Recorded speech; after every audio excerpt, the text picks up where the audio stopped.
Ok, vamos a retomar un par de resultados de la clase anterior.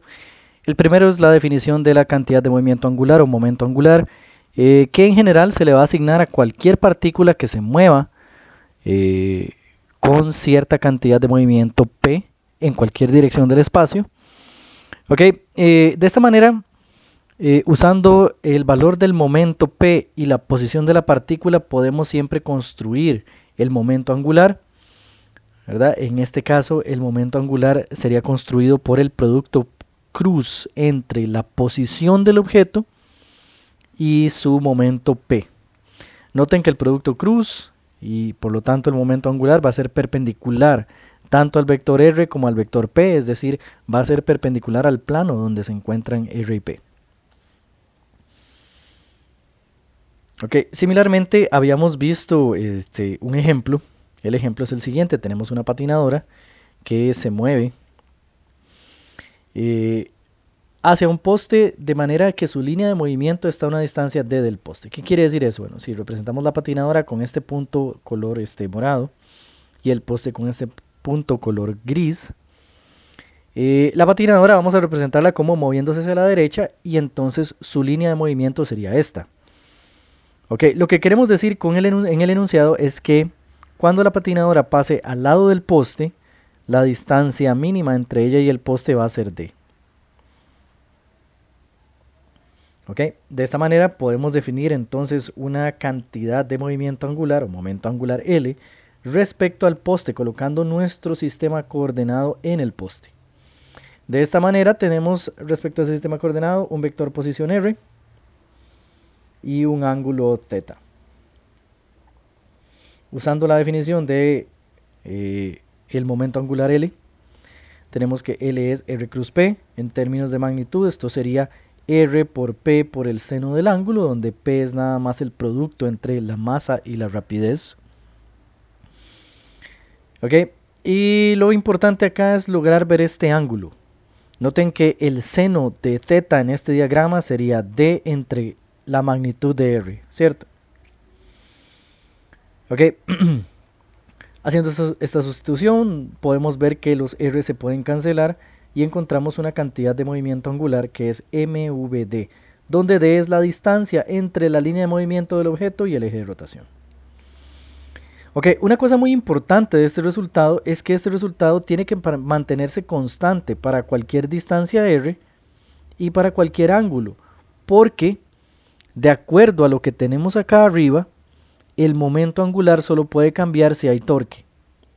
En el caso del ejemplo, la patinadora se mueve hacia adelante sin sentir fricción, sin sentir ninguna fuerza, por lo tanto no puede estar experimentando un torque. Y eso quiere decir que la cantidad de movimiento angular L no puede depender ni de R ni del ángulo, que es coherente con el resultado que obtuvimos.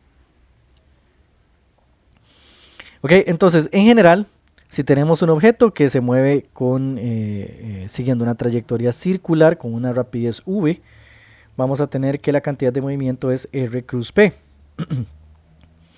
O en términos de magnitud, RP por el seno del ángulo. En el caso que vemos acá, como R y P son perpendiculares, la manera de calcular L es todavía más simple. Esta es una de las formas más comunes en las que vamos a calcular L en la mayoría de situaciones de interés. Entonces es importante tomar esta clase de rapidez a la hora de hacer estos cálculos, ¿verdad? Ver el ángulo bien.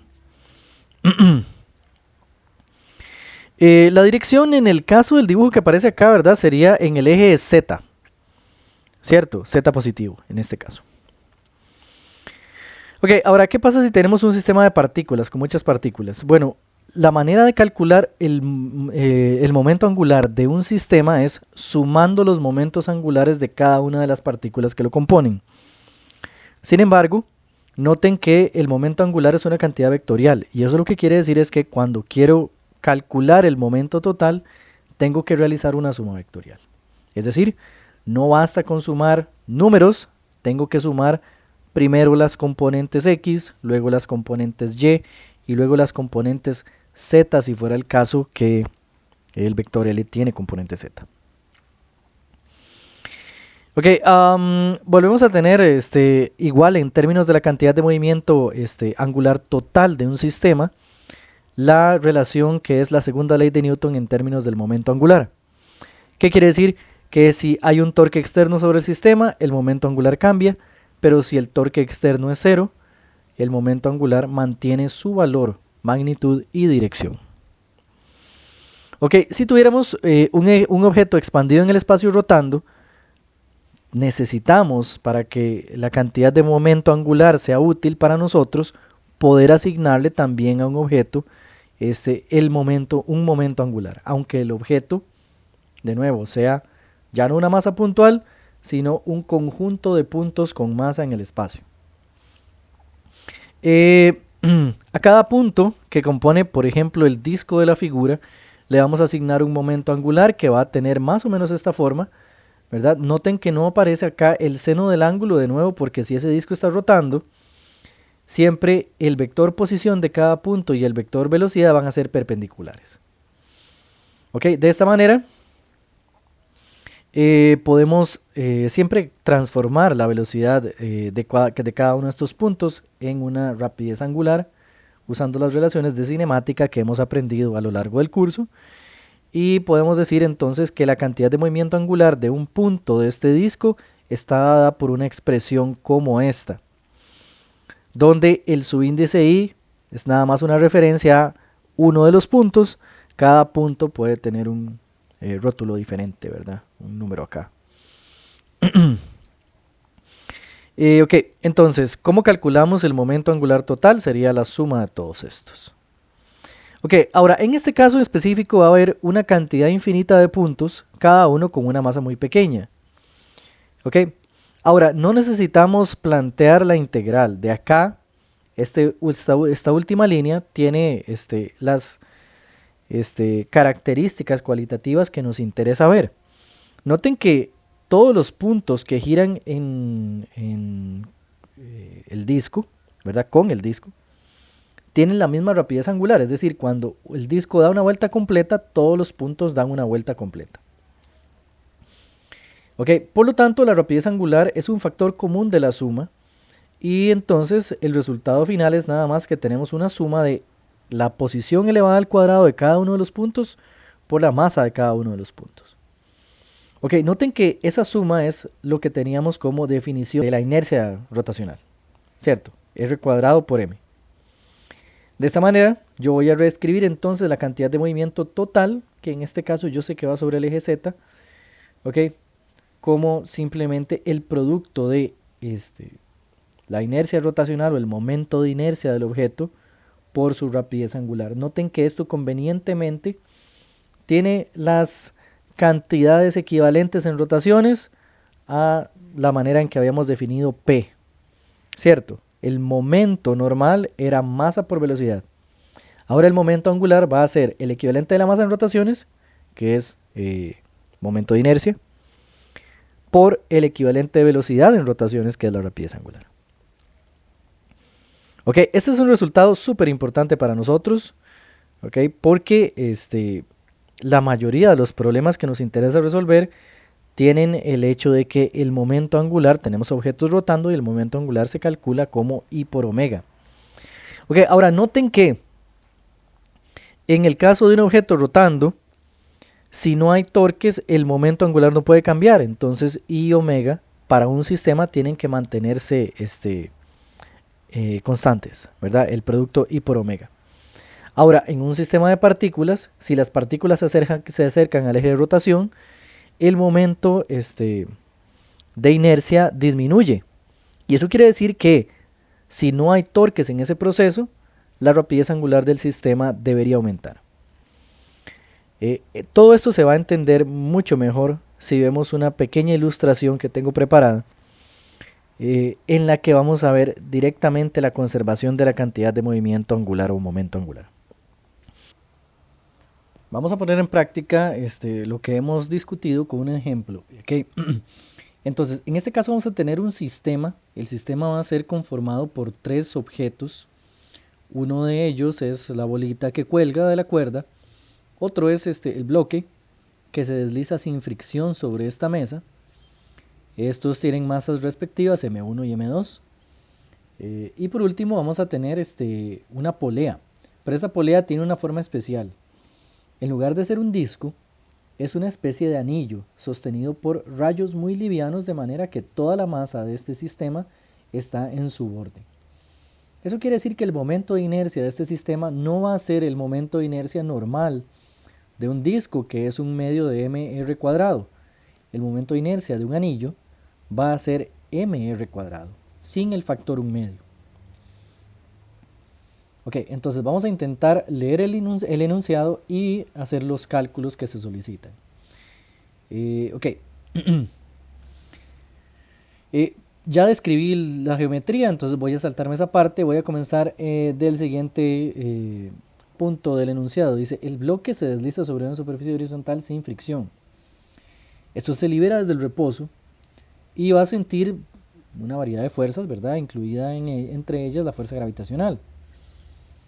Okay. Encuentre una expresión para la aceleración lineal de los objetos. Okay. ¿Cuál va a ser la aceleración lineal? Ya sea la vertical que experimenta la bolita M1 mientras cae y la horizontal que experimenta el bloque mientras se desliza hacia la izquierda. Okay. Noten que la polea va a experimentar aceleración. Aceleración, por ejemplo, tangencial y aceleración angular. Pero ninguna de estas cuenta como aceleración lineal. Sin embargo, entre la tangencial y las lineales va a haber una relación importante. Ok, y el problema dice, utilice los conceptos de cantidad de movimiento angular, es decir, momento angular y momento de torsión, es decir, torque. Ok, entonces, aquí abajo, primero tenemos en el dibujo las direcciones de las velocidades de la esfera y el bloque.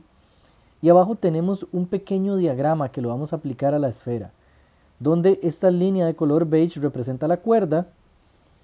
Ok, R sería el radio de la esfera, que es un dato que el problema nos da. El radio de la polea es R, el radio de la polea, disculpe. Ok, y esta R sería la distancia. Ok, es una distancia. Para entender esta distancia vamos a recordar que siempre que vamos a calcular momento angular necesitamos colocar un origen. Y la posición del origen que nos va a hacer la matemática más clara siempre va a ser en el eje de rotación. Ok, entonces, en este caso específico puede parecer que el planteo no es del todo intuitivo, porque si bien la polea está rotando, el bloque y la masa no van a estar rotando, se van a estar moviendo en línea recta. Sin embargo, todo movimiento en línea recta puede ser asociado con un momento angular de todas formas, ¿ok? Siempre y cuando coloquemos el origen donde más nos conviene. En este caso, el origen del sistema coordenado yo lo voy a colocar justo en el centro de la polea, que sería el eje de rotación de la polea. ¿Ok? Y ese punto ahora se va a ver como el eje de rotación no solo de la polea, sino del bloque y de la esfera, aun cuando estos no estén realmente rotando. Así, volviendo al diagrama que aparece aquí abajo, ¿ok? Lo que tendríamos es la esfera en esta posición y acá estaría el eje de rotación. ¿Ok? ¿Cierto? Noten que R es el radio de la polea, por lo tanto aquí estamos yendo desde el extremo de la polea hasta el centro, ¿verdad? Esto es una abstracción simplificada. Y eso quiere decir entonces que la distancia R está midiendo del eje de rotación o del origen del sistema coordenado hasta la masa M1. ¿Ok? Que es una cantidad importante en el cálculo de L, del momento angular. Ok, entonces vamos a calcular ahora, tomando en cuenta este diagrama, los momentos angulares. Ok, el momento angular entonces para la masa M1 va a ser la distancia R por la cantidad de movimiento o el momento P, que sería M1 por V, por el seno del ángulo entre ellos, ¿okay? Que sería este ángulo de acá, ¿cierto? Noten que la cuerda tiene la misma dirección que V, por lo tanto el ángulo entre R y V es exactamente este ángulo en el triángulo. Ok, ahora, siempre que tenemos un ángulo como este, siempre que tenemos un objeto moviéndose en línea recta y hay un eje de rotación que no está sobre la línea de movimiento, como habíamos visto en el caso de la patinadora, podemos escribir el seno del ángulo en términos de esas distancias, ¿ok? La separación entre la línea de movimiento y el eje de rotación, que en este caso sería r. Noten que usando este triángulo yo puedo decir que el seno de θ es r mayúscula entre r minúscula, ¿cierto? De esa manera, si yo coloco aquí r mayúscula entre r minúscula, se cancelan las r's minúsculas y me quedaría que el momento angular de la esfera mientras desciende es r por m1 por v. Una cosa importante, el momento angular, recuerden que es un vector, ¿verdad? Aquí estamos colocando solo la magnitud porque sabemos que los vectores r y v están en el mismo plano, que sería el plano de la pantalla. Y eso quiere decir que el momento angular solo puede tener componente z, ya sea saliendo de la pantalla o entrando en la pantalla.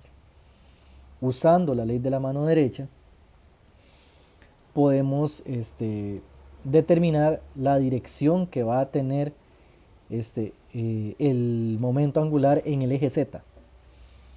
Ok, entonces, si este es el vector r y dijimos que el vector p sigue la línea de la cuerda, r cruz p sería un vector que sale de la pantalla.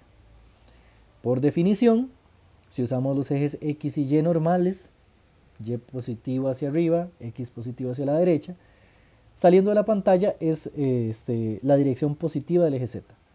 Por lo tanto, el momento angular de la esfera que desciende va a ser positivo. Y voy a dejar entonces la componente z de L para la esfera como este valor, sin signo negativo. Ok. Ahora vamos con el momento angular de la otra masa, ¿verdad? Haciendo un análisis similar para el bloque que se desliza hacia la polea. Ok, vamos a encontrar entonces que L2 es R por M2 por V. Ok,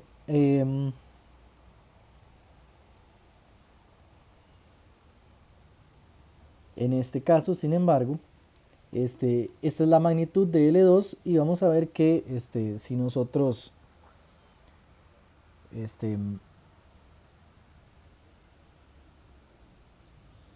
hacemos la ley de la mano derecha, también vamos a encontrar que este momento angular es positivo. Ok, noten que el vector R va en esta dirección, el vector P va en la dirección de la cuerda, ok, y R cruz P entonces sale de la pantalla.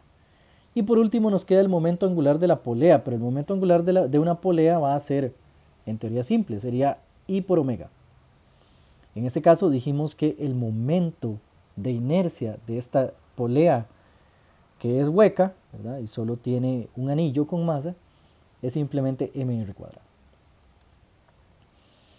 Ok, ahora, como la polea gira en sentido antihorario, su momento angular también es positivo. Ahora, ¿por qué estamos calculando el momento angular de todos los objetos por aparte? Bueno, porque al final lo que queremos es calcular el momento angular total del sistema sumándolos. ¿Ok?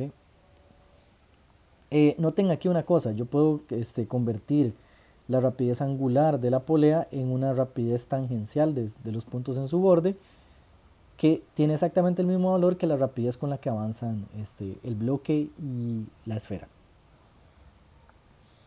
Ok, vamos con el torque externo sobre el sistema. Bueno, sobre este sistema hay varias fuerzas, incluyendo las tensiones de las cuerdas. Sin embargo, si nosotros hacemos el cálculo, las tensiones de las cuerdas generan torques que se cancelan. ¿Okay? Ese cálculo se puede hacer en detalle. Yo por el momento solo les voy a decir que la suma de esos torques da 0. Y de hecho, el único torque que va a ser significativo para el sistema va a ser el torque generado por la fuerza gravitacional al actuar sobre la masa M1, la masa que cuelga. Ese es el único torque que ya sea no es 0 o no tiene otro término que lo cancela. Ok, entonces volvemos a este dibujo, ¿verdad? En este caso el vector fuerza apuntaría hacia abajo, el vector R seguiría siendo la hipotenusa y entonces tendríamos que el torque es R cruz F. Usando la misma lógica que antes, ¿verdad? Tenemos el vector R, la magnitud de la fuerza y el seno del ángulo, pero el seno del ángulo ya sabemos que es R mayúscula entre R minúscula, Por lo tanto, el torque queda nada más R por M1G. ¿Ok? ¿Para qué estamos haciendo esto? Bueno, la idea va a ser la siguiente. El torque tiene que ser igual a la derivada respecto al tiempo del momento angular del sistema. Por lo tanto, esta sumatoria de torques es igual a la derivada del momento angular total del sistema. Noten que aquí estoy sumando todos los momentos angulares del bloque, de la esfera, del bloque y de la polea. Y el torque es lo que ya escribí de este otro lado. ¿Ok? Ahora, en este proceso, en el proceso en el que la esfera cae y el bloque se desliza, ¿qué está cambiando en el tiempo? Bueno, lo que está cambiando no es ni el radio de la polea, ni el valor de las masas, sino la velocidad con que cada uno de los objetos se mueve. Noten que conforme pasa el tiempo, los objetos van a irse moviendo cada vez más rápido. ¿Ok? Por lo tanto, en esta derivada, R y todas las m son constantes. Y vamos a tener entonces solo la derivada temporal de la velocidad de los objetos. Usando los resultados de cinemática, sabemos que la derivada de una velocidad es una aceleración. ¿Ok? De esta manera, noten que aquí también aproveché para sacar un R mayúscula a factor, cancelarlo. Y podemos entonces ya calcular un valor para la magnitud de la aceleración de los objetos del sistema. Sacamos A factor común y despejamos. Y obtenemos, como nos pidió el problema, la aceleración del sistema usando únicamente el concepto de cantidad de movimiento angular o momento angular. Disculpe. Ok, entonces, un resumen de los casos. Para una partícula tenemos que el momento angular sería R cruz P, ¿verdad? Nada más vemos qué dirección tiene el vector R, qué dirección tiene el vector P, ponemos sus valores, ¿verdad? Sus definiciones, y hacemos el producto cruz, ¿ok?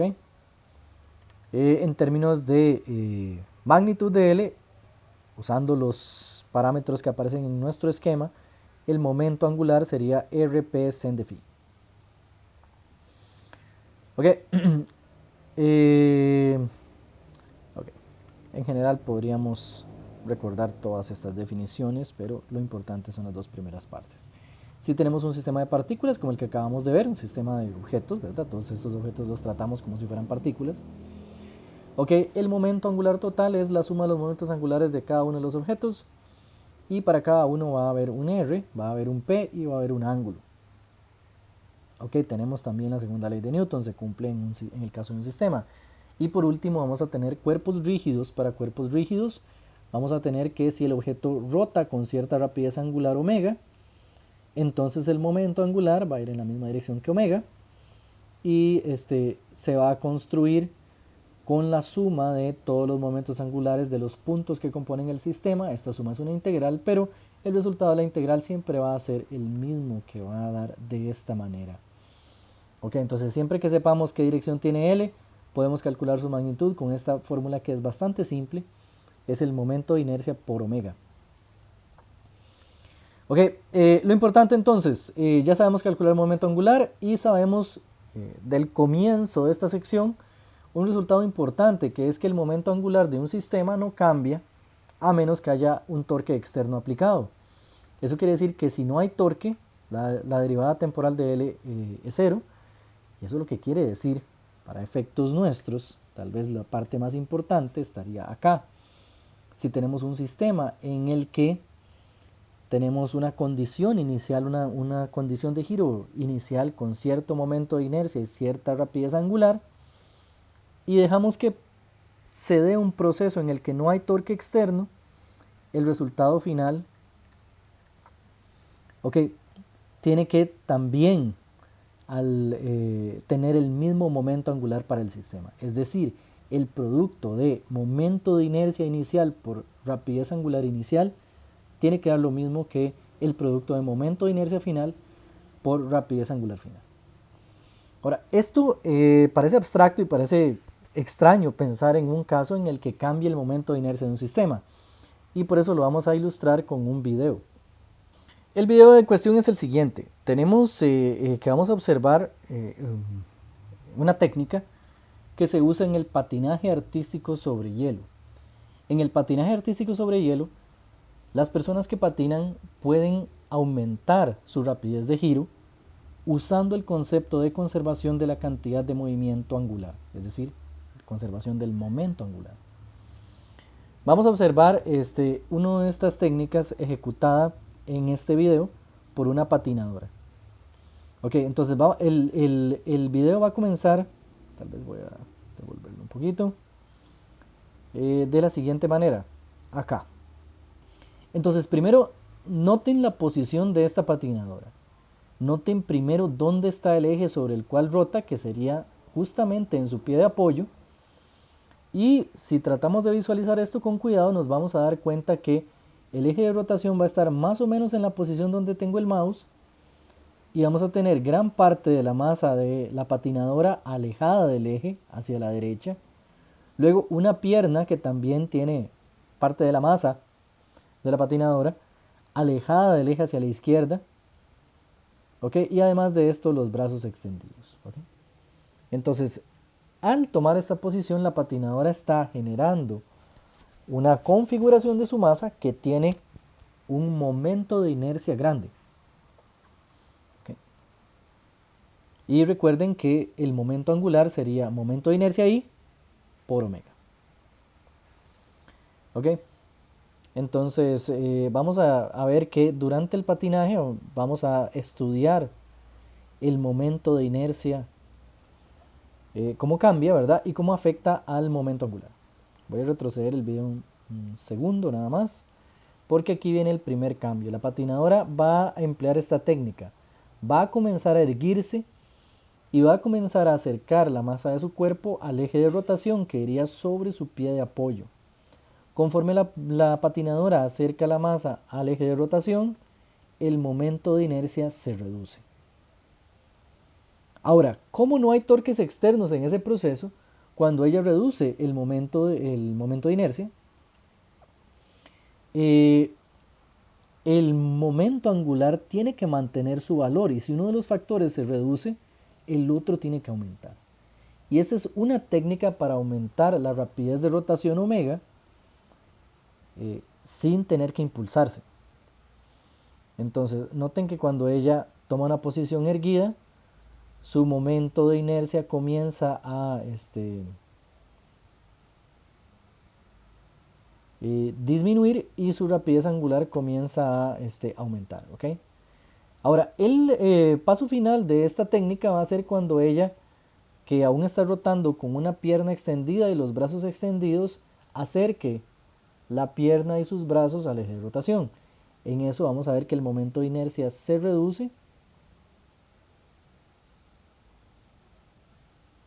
Ella aquí encoge sus extremidades, el momento de inercia se reduce y eso quiere decir que la rapidez angular tiene que aumentar. ¿Ok? Esta técnica es puramente conservación del momento angular en acción. Vamos a poner ahora todo lo anterior en práctica en un ejemplo final sobre conservación del momento angular. El problema va a decir lo siguiente: una plataforma horizontal con la forma de un disco circular rota libremente en un plano horizontal en torno a un eje vertical sin fricción. Entonces, esto es básicamente la plataforma como en las plataformas que se usan para los carruseles, solo que es nada más la plataforma, ¿verdad? La plataforma está vista aquí desde arriba. Noten esta flechita que dice que esa plataforma está rotando en sentido antihorario y hay una persona de masa m parada cerca de su extremo. En el problema vamos a ver que ella va a comenzar en el extremo de la plataforma. La plataforma tiene una masa de 100 kilogramos y un radio de 2 metros. Un estudiante cuya masa es de 60 kilogramos camina lentamente desde el borde del disco hacia su centro. Y aquí vamos a ver una analogía con el video anterior. Si la persona está lejos del centro del disco, está lejos del eje de rotación, por lo tanto hay cierta cantidad de masa, la masa de la persona, lejos del eje de rotación en el momento en el que comenzamos a analizar el problema. El problema dice que la persona camina lentamente desde el borde hacia su centro, y eso lo que quiere decir es que la persona va a comenzar a acercarse al eje de rotación. Vamos a tener masa acercándose al eje de rotación, y esto implica que vamos a observar el momento de inercia reducirse. Como no hay torques externos en este proceso, al reducirse el momento de inercia, debe aumentar la rapidez angular, pues L tiene que tener un valor constante. ¿Ok? Y entonces vamos a intentar averiguar cuál es la rapidez angular de este sistema que comenzó con un valor de 2 radianes por segundo, cuando la persona estaba en el extremo.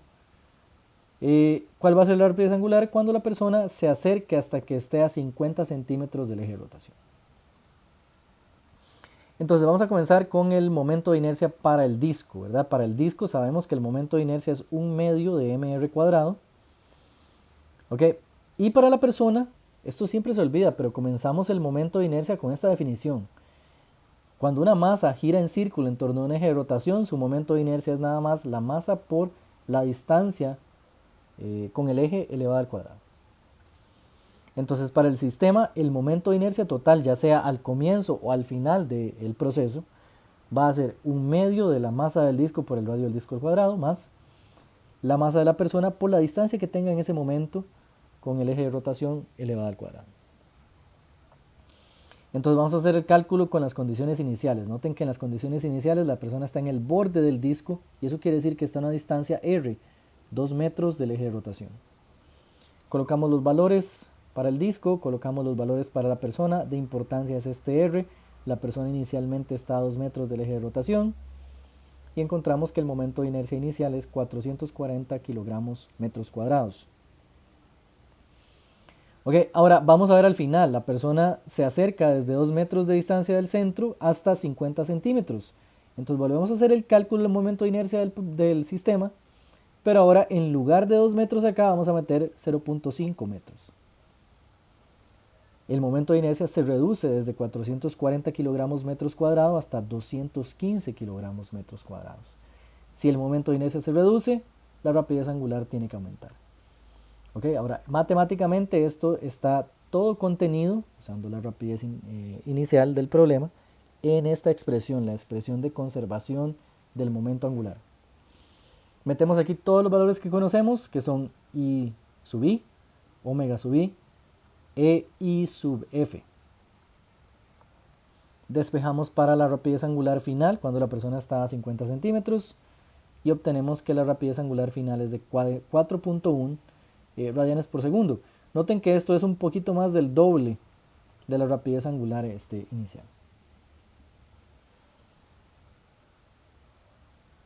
Con esto terminamos de ilustrar cómo se usa el momento angular y su conservación en problemas.